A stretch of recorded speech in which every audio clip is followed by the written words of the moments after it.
oggi vogliamo parlare di qualcosa che magari di questi tempi, a causa un po' del coronavirus, a causa di leggi di bilancio ed altro, magari se ne discute poco. Parliamo del gioco d'azzardo, di tutti i problemi collegati alla ludopatia, alle dipendenze dai giochi, ma non solo queste. E per farlo siamo in compagnia con il neosindaco di Este, qui in provincia di Padova, Matteo Paiola, benvenuto. Buonasera. Saremo buoni, non si preoccupi. Grazie. Sarà un battesimo veramente facile. Speriamo, Ma dai, sì, grazie. ci credo la parola. Diamo il benvenuto a Paola Goisis, prima il Veneto, ben ritrovato con lei. Molto piacere di esserci, Ecco, grazie dell'invito. Io equiparo il problema della ludopatia al problema della droga.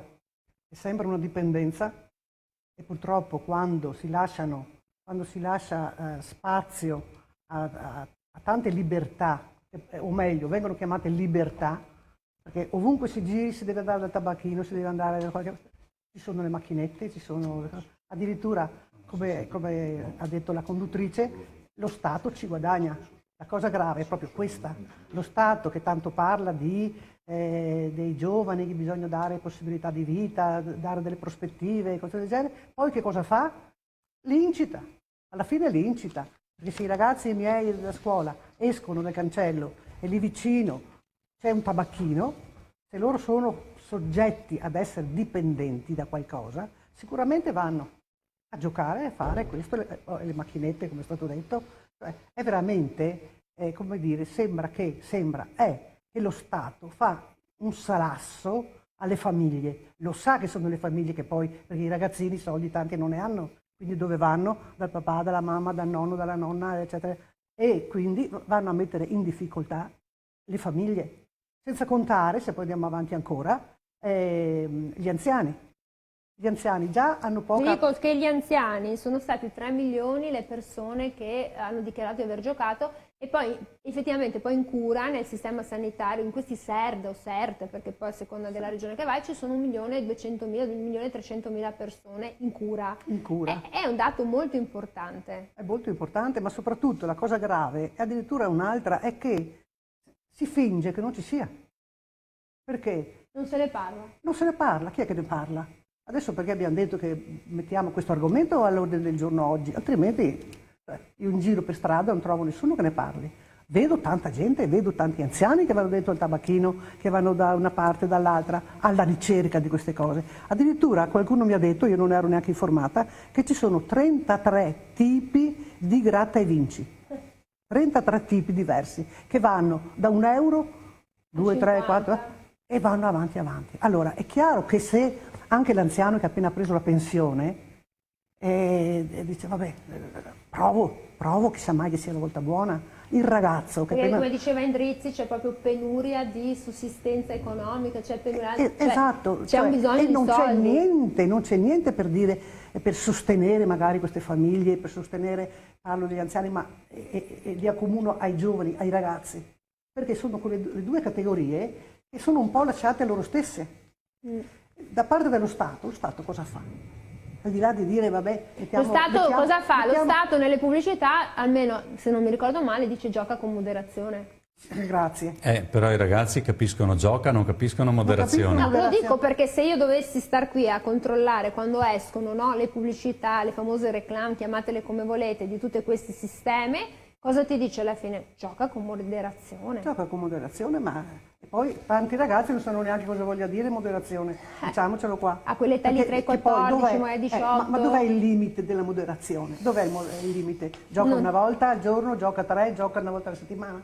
Cioè, è tutto lasciato un po' così. C'è un proverbio, adesso non mi ricordo da quale parte venga, che dice vince assai chi non gioca mai. Non so se l'avete mai sentito, sì, ma sì, si dice così. Sì. Vedo che annuisce anche il sindaco Paiola. Allora, sindaco, lei è in una realtà dove forse ci si conosce ancora, no? Sì. E forse in queste realtà è più facile aiutare, capire, vedere, e penso che anche questo sia un impegno, no, da assumere nei confronti di una società, perché poi le ricadute sono ricadute economiche sulle spalle di tutti quanti, perché se io ho una persona che deve andare in terapia, in cura, la paga sempre lo Stato, cioè la paghiamo noi con le tasse. Allora, questo è proprio il punto secondo me, nel senso che anche dall'intervento degli ospiti che mi hanno preceduto Sì, capiamo un po' tutti che la portata di questo problema, quello della ludopatia, non è forse ben chiaro neppure allo Stato e men che meno ai sindaci, nel senso che abbiamo una fonte certa che sono questi 20 miliardi che lo Stato, che le persone spendono per il gioco d'azzardo, tra virgolette chiamiamolo così, ma non abbiamo la controprova di tutti i costi sociali, economici, personali che questa Poi, malattia... Sindaco, le dico, io sono andata molto alla ricerca del costo sociale ed è stato un po' un dato difficile da trovare. Fino al 2007 certo. non dico che fosse equivalente, ma perché si giocava poco, Sì, perché il vero boom è stato in quegli ultimi anni. Quindi diciamo il costo sociale c'è chi lo riconduce a un terzo. Cioè, l'Organizzazione Mondiale della Sanità definisce la ludopatia come una malattia sociale che distrugge l'individuo non solo finanziariamente, ma anche socialmente, personalmente, lavorativamente. Quindi i danni sono a 360 gradi e per questo diventa difficile comprenderne la portata. Diventa difficile anche per un sindaco che non ha dei dati precisi, ma però tutti i giorni vede una carrellata all'assistenza sociale di persone che vanno in crisi finanziaria, ma dopo questa crisi finanziaria diventa una crisi familiare, una crisi lavorativa, una crisi sociale veramente, anche con problemi di depressione e di isolamento dalla comunità molto forte. Diceva il senatore, spesso i comuni hanno fatto qualcosa per contrastare questo problema, no? Con regolamenti. Ad Este ne abbiamo adottato uno nel 2007 e poi aggiornato nel 2010 che cerca di contenere il proliferare delle sale giochi e delle macchinette, no? Che cerca di tenerle distanti per esempio dalle zone sensibili come le scuole, le case di cura, i centri anziani. Però sono tutte situazioni che cercano di contenere. Quello che manca e che per esempio il Comune cercherà di fare è intanto una mappatura precisa del problema e anche poi un'azione preventiva.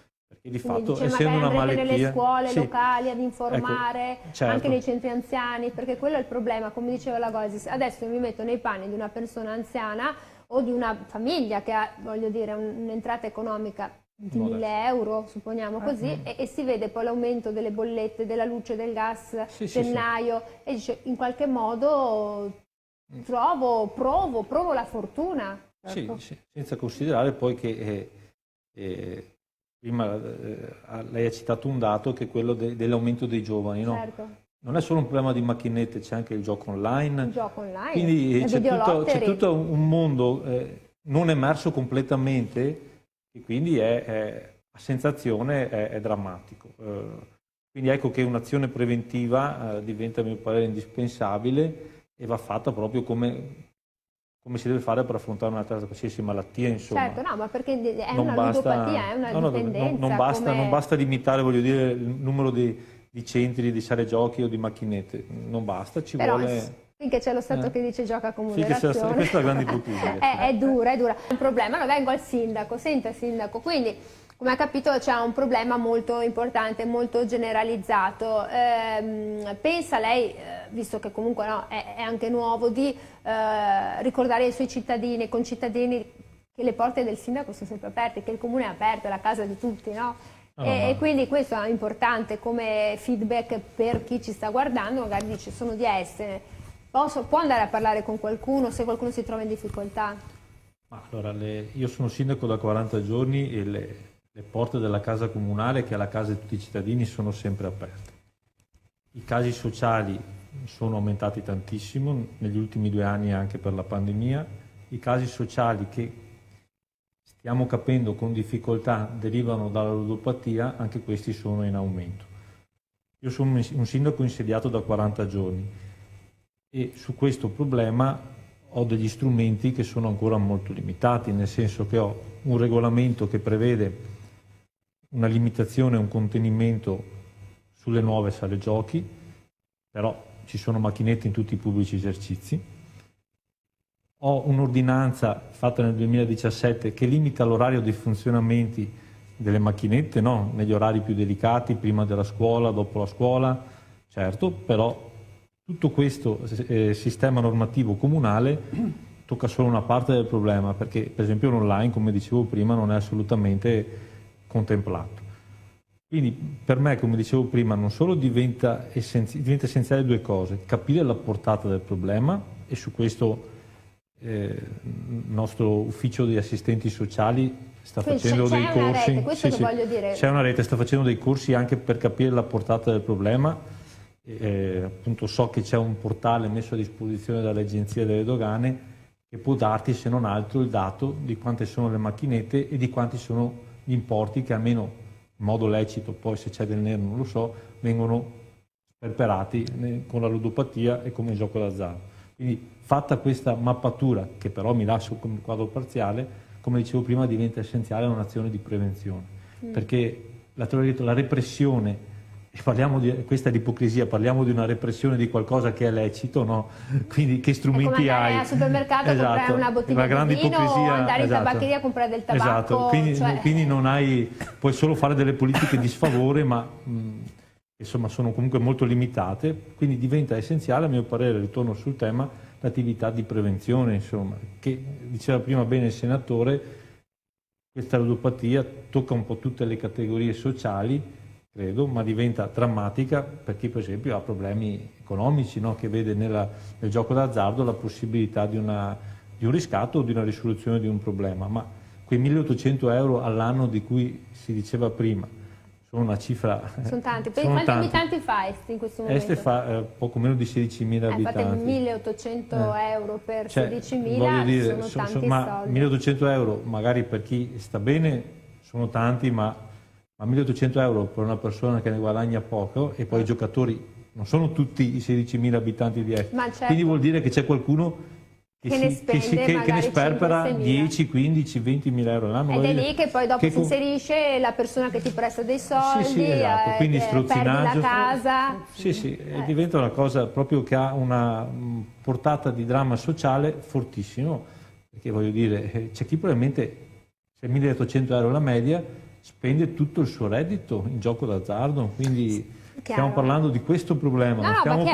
Pensiamo all'anziano con la pensione, oppure voglio dire certo. Anche dei redditi che possono essere inclusivi, il reddito di cittadinanza, cioè ci sono tante cose che possono, le persone perché vogliono di più, perché vogliono star bene, è logico. Noi non abbiamo mai all'interno del comune la persona che viene a dire io soffro di ludopatia. Capiamo però che c'è questo problema perché sono persone che magari hanno un reddito ma si trovano a non avere più i soldi per fare la spesa o pagare le bollette. Allora qualcosa c'è, voglio dire, quindi... Però uno non deve avere vergogna nel momento in cui viene a chiedere, giusto Sindaco? Sì, questo messaggio lo dica pure alla nostra telecamera, se ci sono problemi, in questo caso Este, ma anche naturalmente gli uffici del comune hanno tutte le competenze, gli assistenti sociali per affrontare questo tipo di problema, e c'è una riservatezza fortissima, quindi il problema, quando un cittadino ha un problema, deve venire in comune e deve farsi aiutare.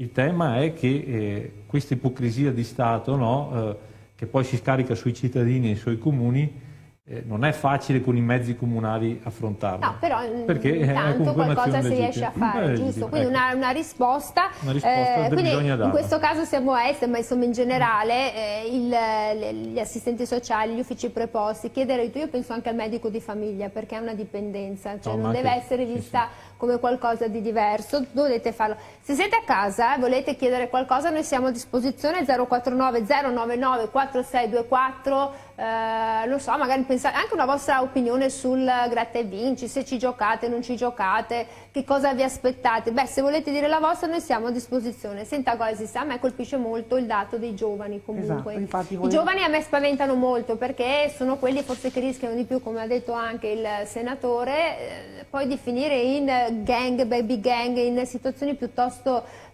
complicate.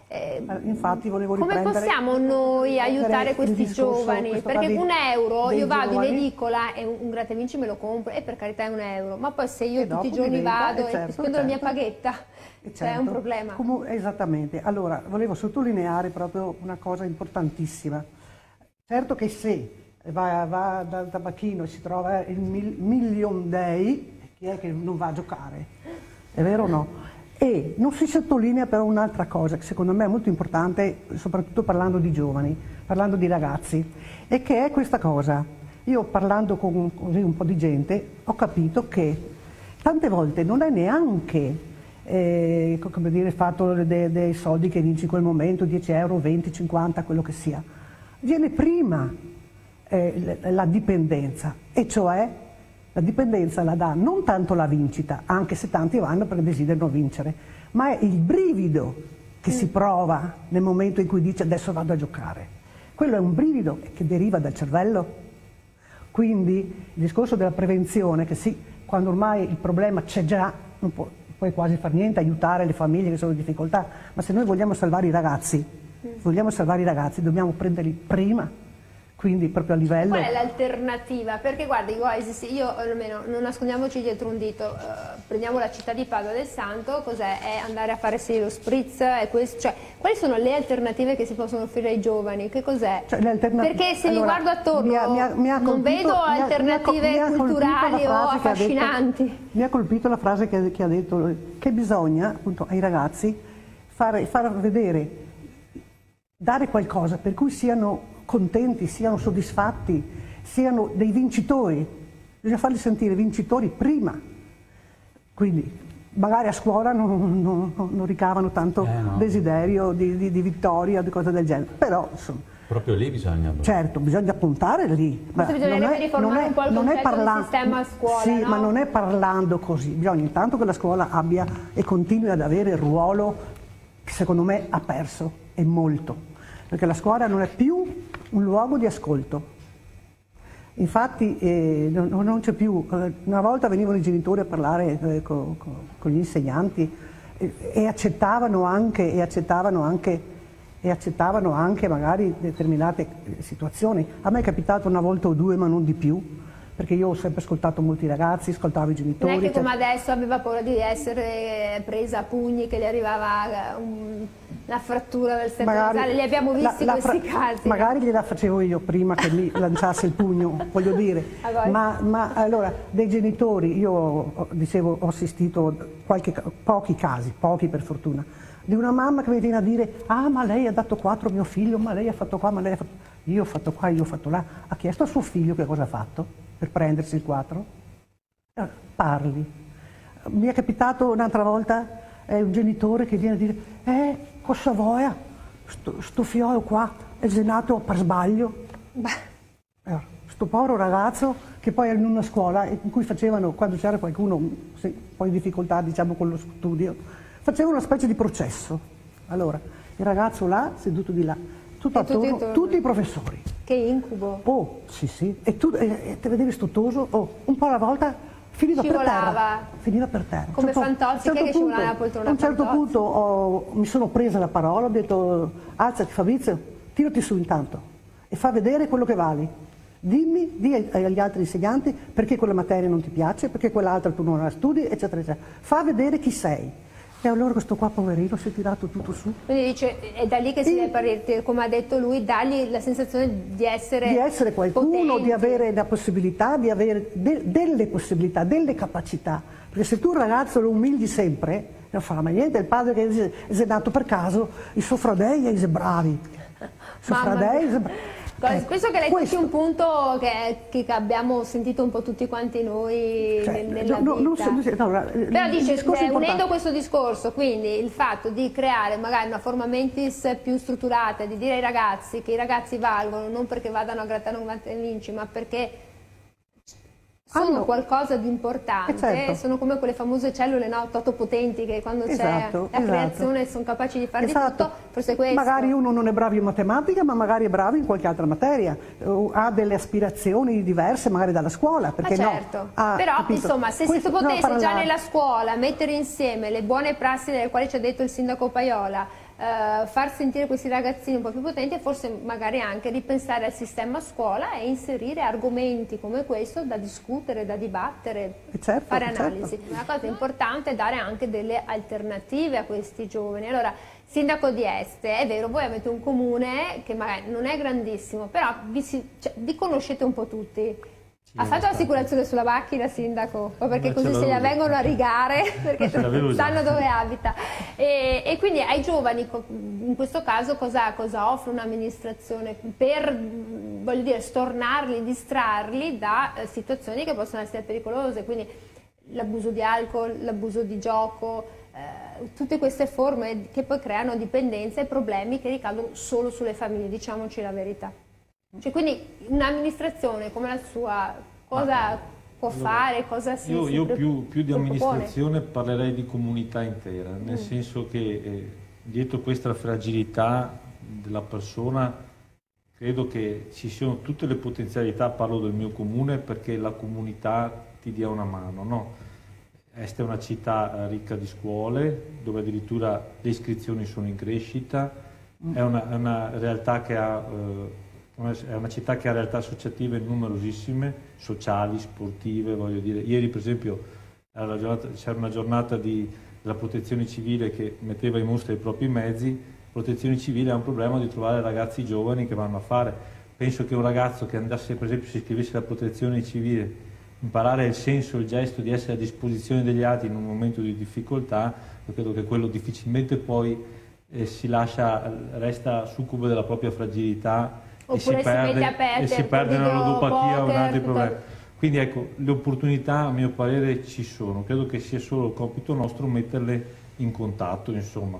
Poi io trovo, a Este siamo fortunati perché abbiamo anche delle forze dell'ordine molto sensibili verso il mondo giovanile, quindi abbiamo queste realtà associative molto numerose, insomma, abbiamo le scuole che secondo me sono molto efficienti, anche se il sistema scolastico chiaramente ha bisogno di investimenti e di miglioramenti anche a livello statale, insomma, però ecco, credo che a questo punto il compito dell'amministratore sia quello di mettere in contatto tutte queste realtà, perché le potenzialità di non lasciare solo le fragilità, a mio parere, ci sono. Perché insomma. poi nella fragilità è Ecco, che si insinua io dico anche per esempio la politica, no, di cui abbiamo spesso un esempio negativo, è anche un elemento di partecipazione alla vita pubblica e sociale. Anche quella può essere una strada. Venite a fare qualche riunione politica, dico ai giovani, piuttosto di perdervi, no, imparate che cosa succede sopra le vostre teste nel comune.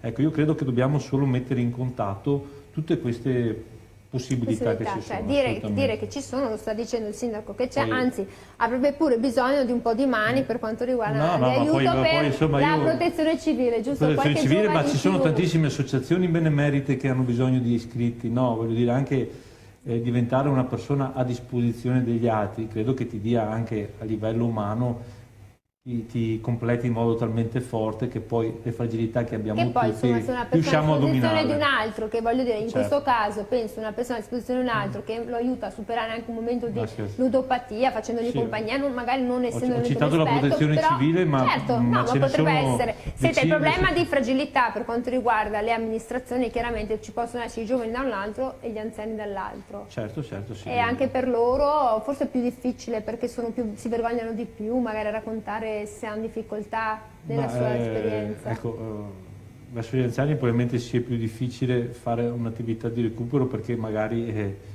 per i giovani sei fortunatamente molto aiutato dalla famiglia che è poi il primo argine, no? Voglio dire, veramente le famiglie del giorno d'oggi, i genitori sono splendidi nel seguire il figlio in ogni sua attività, però insomma ecco, per gli anziani è un po' diverso, ma anche lì si possono generare tante azioni contro la solitudine dell'anziano, insomma, che penso sia poi uno degli elementi che poi comporta questo tipo di derive sociali.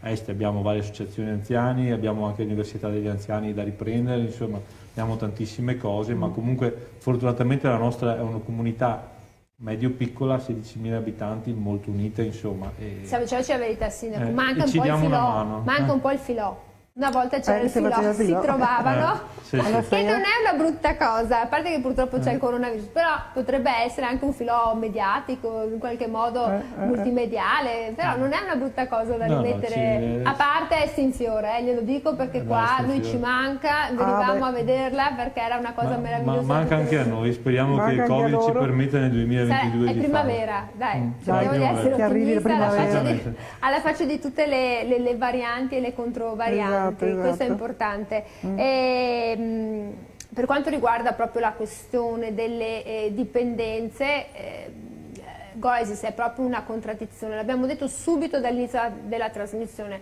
Da una parte c'è lo Stato, che dovrebbe essere il buon padre di famiglia, che però ti porta sul tavolo a casa, oltre che il primo e il secondo contorno, anche tanti altri piatti che Magari, non sono così buoni da mangiare. esattamente, in un certo magari senso. se porta sempre, sai che mia figlia mangiava cioccolato, la Nutella, una roba... No, vabbè, tutte le tipi di cioccolate, non posso fare il nome di questa cioccolata. Vabbè, ma la e Nutella, di tutte le è la cioccolate, Nutella, vabbè. c'è poco da fare. E di tutte le Però cioccolate. se io gliela porto là, e gliela porto sempre, è chiaro che le viene la dipendenza.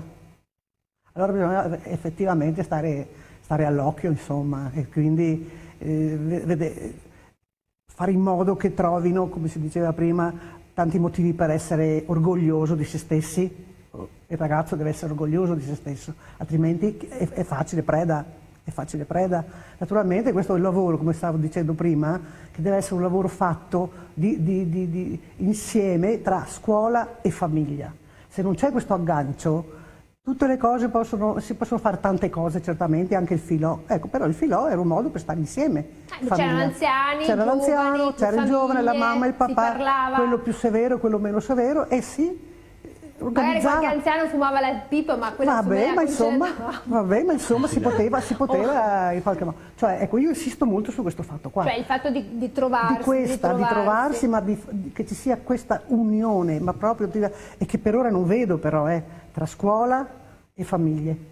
C'è neanche tanta unione politica fra la stessa politica, no? Me lo insegna lei. Vabbè, ma la politica si sa, tante volte non si fa perché uno vuole sgommare un po' di più degli altri, insomma, sgomitare, come si dice. Però voglio dire, e i ragazzi devono sentirlo, io insisto, come vedi, come sai, insisto sempre col discorso della scuola, perché anche accennavo prima al discorso dei bulli, ma se la scuola, e parlo perché ho sperimentato, se l'insegnante, anziché preoccuparsi tanto di arrivare alla fine dell'esercizio che sta facendo la lavagna, ascoltasse il ragazzo che alza la mano, professoressa, cosa succede oggi? Perché sa che io che mi porta via il compasso, che altro che porta via la penna, che altro. E questo era un bullo di quelli che chiamiamo svantaggiati. Un ragazzo aveva un problema grave fisico, diciamo, ma era diventato di una cattiveria, ma nessuno ascoltava degli altri insegnanti. Non ascoltavano che c'era questo problema e quindi erano tutti là così. Sono venuti, da chi sono andati? Indovina? Da chi sono andati? Professoressa, ho detto, ma avete insegnanti che vi fanno 10 ore di scuola la settimana? Date da loro? No, io ne avevo 5. Sì, ma non ci ascoltano, proprio non ci ascoltano. E allora mi sono messa lì, ho chiamato il ragazzo, ascolta, portami lo zaino. Perché? Portami lo zaino. Aprilo, che non te lo tocco. Apri l'astuccio.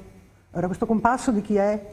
La penna. Ma sa che al giorno d'oggi l'avrebbero detto che non poteva perché c'era la privacy, che cosa ha toccato? Io non ho toccato niente, cara. Ah, perché sa che oggi, se il professore dice che non bisogna fare educazione fisica col toppino, si apre un caso politico. Se dice di no, cioè, ero già sgamata allora. Vabbè, perché lei ha avuto anche tanta poi esperienza politica, è stata anche in Parlamento, ricordiamoci, certo, onorevole. Ma certamente. E quindi, certamente. Vabbè, no, ma allora non ero ancora onorevole, perciò no. Ma comunque insomma. Però era una ladrizza quadri. Sì, dai.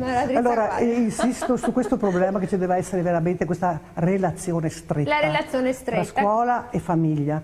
Che poi dopo anche ma genitori... neanche la famiglia spesso esiste a tempo di capire chi ha davanti col figlio, perché lavorano tutto il giorno, i genitori, i nonni stanno lavorando perché c'è una quota 105, 106, 200, come... Faccio un esempio semplicissimo. Allora, io se vedevo i ragazzi con le mani in tasca davanti a me, ora stiamo fuori mano dalla tasca.